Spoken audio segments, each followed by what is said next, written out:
Lo Skating Club Acragas ha celebrato il 60° anniversario di fondazione.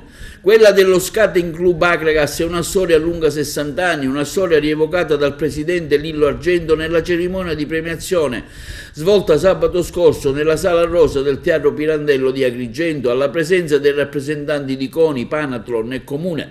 Iniziata nel 1961, l'attività rotellistica ha portato via via alla conquista di ben 7 titoli italiani, 20 podi nazionali, successi in campo internazionale, un atleta in maglia azzurra a cui si sommano circa 300 titoli regionali.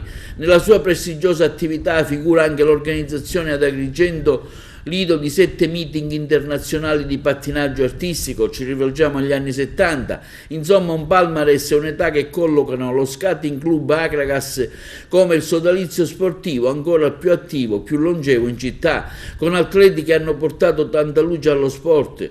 Nella città dei templi, la società che ha promosso la costruzione di ben 2 piste rotellistiche, una a San Leone e una al Parco Icari, fornendo al Comune e alla Cassa per il Mezzogiorno i progetti.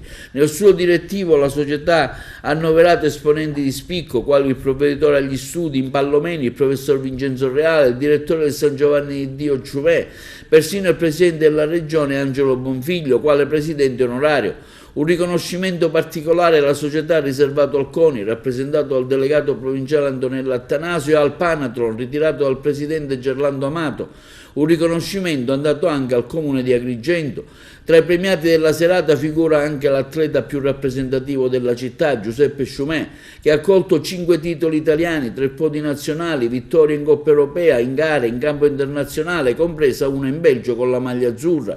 Per i suoi successi è stato insignito del premio regionale Beppe Viola dal 1989 a quello dell'atleta dell'anno nel 1991. Oltre a Sciumè, la società ha premiato Alessia Lentini. Gli altri campioni e medaglie in campo nazionale avevano ottenuto riconoscimento 5 anni fa.